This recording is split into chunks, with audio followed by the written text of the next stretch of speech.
He kovan baqî nivîsî, wekî bombeyek ji balafira hebûnê hatibim avêtin. Ez zarok im,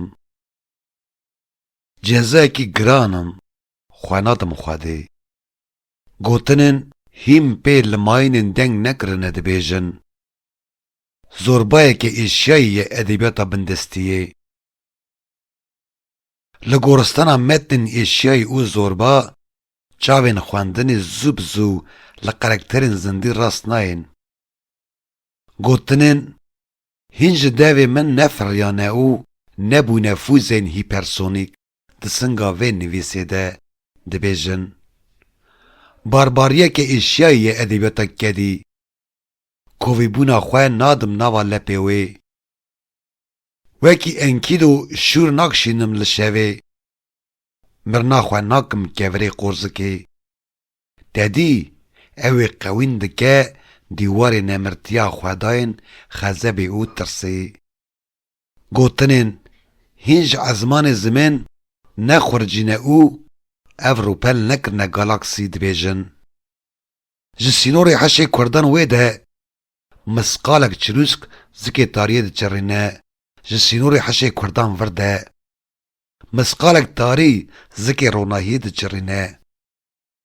Gotinên hîn li rexê derya şerabê li ser şezlonga zimanê min dirêjkirî dibêjin.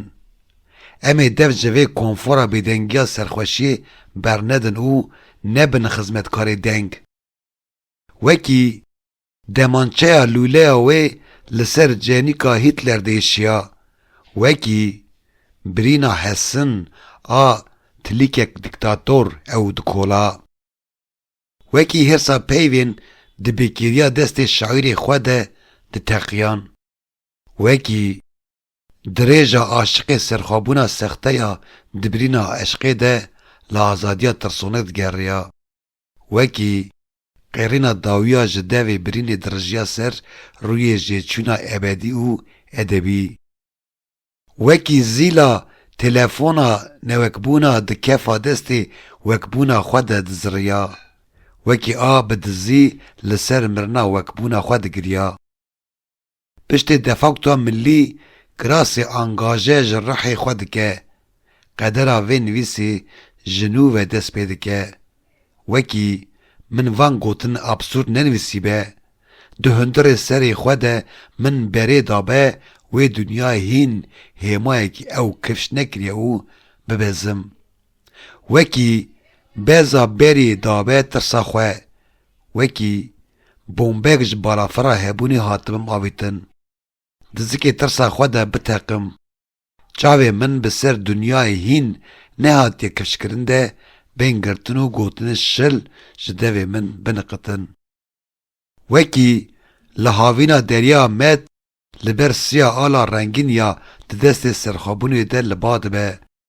Melekeke di rengê berfê de ji asa vê nivîsê dakeve. Bi lêvên xwe hêmayên şîn li ser rûpelê lêvên min lê bike û zarokên welatê min helbesta eşqa azadiyê û azadiya eşqê ji hev re bixwînin.